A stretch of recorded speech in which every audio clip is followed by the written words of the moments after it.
ఎర్రమోతు శ్రీనివాసులు, కొండేపి నియోజకవర్గం, తెలుగు రైతు రాష్ట్ర కార్యదర్శి, ప్రకాశం జిల్లా.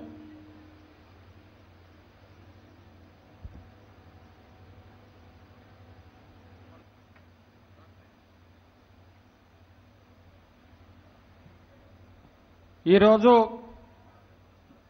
మనం తెలుగుదేశం కుటుంబం జరుపుకుంటున్నటువంటి 36వ మహానాడు సందర్భంగా ఏర్పాటు చేసిన ఈ మహాసభకు అధ్యక్షత వహించినటువంటి మన ప్రీతమ నాయకులు, మన రాష్ట్ర ముఖ్యమంత్రి నారా చంద్రబాబు నాయుడు గారికి, వేదిక మీద ఉన్నటువంటి రాష్ట్ర పార్టీ నాయకులకు, ముందుగా ఉన్నటువంటి తెలుగుదేశం కుటుంబ సభ్యులందరికీ కూడా నా హృదయపూర్వక నమస్కారాలు.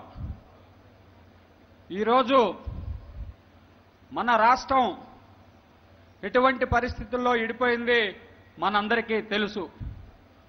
రాజ్యం లేని రాజుగా మన ముఖ్యమంత్రి నారా చంద్రబాబు నాయుడు గారు తను ప్రయాణిస్తున్నటువంటి వాహనాన్ని పార్టీ ఆఫీసుగా చేసుకొని రాష్ట్రాన్ని పరిపాలన మొదలుపెట్టినటువంటి పరిస్థితి మనం అందరం చూశాం.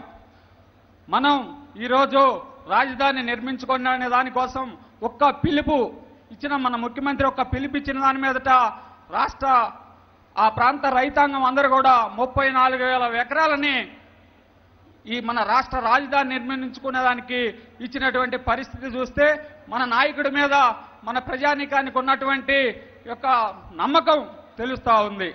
అట్లాగే గత 2 సంవత్సరాల అతి తక్కువ కాలంలో అసెంబ్లీని నిర్మించుకొని, దాంతోపాటు సచివాలయాన్ని నిర్మించుకొని ఈరోజు చక్కటి పరిపాలన చేస్తూ ఉన్నారు.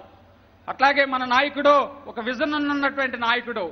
మనం ఒక దిశ దశ నిర్దేశం చేసేటటువంటి పరిస్థితిని మనం గమనించినప్పుడు ఆంధ్ర రాష్ట్ర ప్రజానీకం అందరూ కూడా మన నాయకుడు ఎన్టీ రామారావు గారి మీద, మన నాయకుడు చంద్రబాబు నాయుడు గారి మీద ఒక ఆశ పెట్టుకొని ఉన్నారు.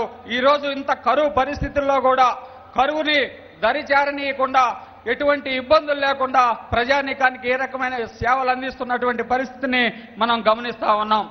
మనం మన రాష్ట్రం మొత్తాన్ని కూడా ఒక పద్ధతి ప్రకారం వ్యవసాయ భూమి అంతటికీ నీరు అందించే విధంగా, ప్రజలందరికీ కూడా ఇబ్బందులు లేకుండా అన్ని వసతులు కల్పించే విధంగా మన ముఖ్యమంత్రి గారు వారి యొక్క విజన్ తోటి పనిచేస్తా ఉన్నారు. ఆంధ్రప్రదేశ్ అభివృద్ధి పదంలోనే, అక్షర క్రమంలోనే కాదు అభివృద్ధి పదంలో కూడా ముందుకు తీసుకెళ్లాలనే ఒక ఉద్దేశంతో, ఒక విజన్ తోటి మన ముఖ్యమంత్రి గారు పనిచేస్తా ఉన్నారు. దానికి తగ్గట్టుగా మన నాయకులందరినీ కూడా పనిచేయిస్తా ఉన్నాడు.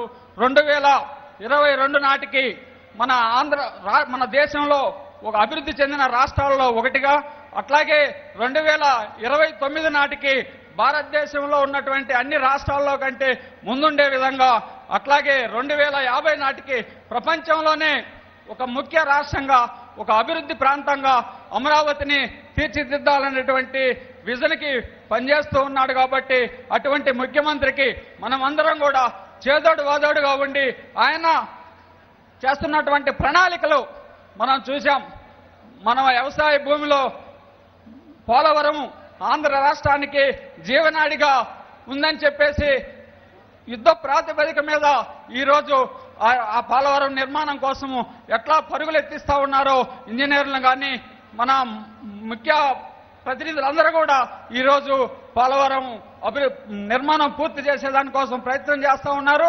అట్లాగే ఇంకొక వైపు ప్రపంచ దేశాలన్నీ కూడా ఇస్తుపోయే విధంగా అమరావతి నిర్మాణం కోసం అనేక దేశాల నుంచి నిపుణుల్ని, సింగపూర్, మలేషియా అట్లాంటి దేశాల నుంచి కూడా వచ్చి ఈరోజు మన అమరావతి నిర్మాణంలో పాల్గొంచుకుంటాం అన్నారు. కాబట్టి అటువంటి రాష్ట్రాన్ని, మన ఆంధ్రప్రదేశ్ని అభివృద్ధి పదంలో పయనించే విధంగా మన ముఖ్యమంత్రి నారా చంద్రబాబు నాయుడు గారు ప్రయత్నం చేస్తా ఉన్నారు.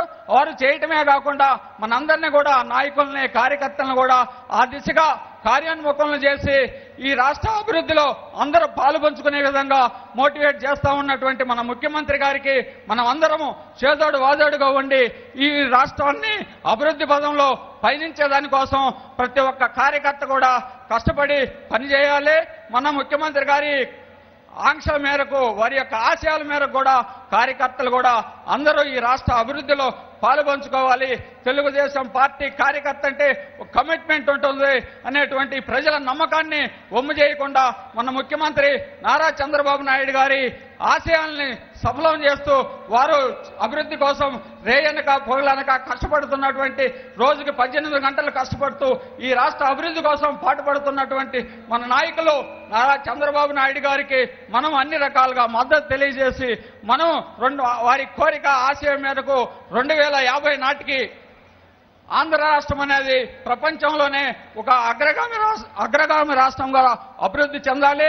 గతంలో మనం చరిత్రలో చూసాం అమరావతి యొక్క వైభవాన్ని, తిరిగి ఆ అమరావతి వైభవాన్ని మన ముఖ్యమంత్రి నారా చంద్రబాబు నాయుడు ద్వారా మనం సాధించాలని ఈ సందర్భంగా కోరుకుంటూ ప్రతి ఒక్క కార్యకర్త కూడా మన ముఖ్యమంత్రి గారు ముందుగా మాట్లాడుతూ చెప్పారు, తెలుగుదేశం పార్టీ అంటే ఉండేటువంటి కమిట్మెంటు, కార్యకర్తలకు ఉండేటువంటి ఒక అంకిత భావం మనం అందరం కూడా గుర్తు తెచ్చుకొని మన స్వర్గీయ ఎన్టీ రామారావు గారి ఆశయాల మేరకు మన ముఖ్యమంత్రి నారా చంద్రబాబు నాయుడు గారి ఆకాంక్షల మేరకు ఈ రాష్ట్రాన్ని అభివృద్ధి పదంలోకి పయనించేదానికోసం ప్రతి ఒక్క కార్యకర్త కూడా అంకిత దీక్షతోటి పనిచేయాలని ఈ సందర్భంగా కోరుకుంటూ సెలవు చేసుకుంటున్నాను. జై హింద్, జై జన్మభూమి, జై చంద్రబాబు.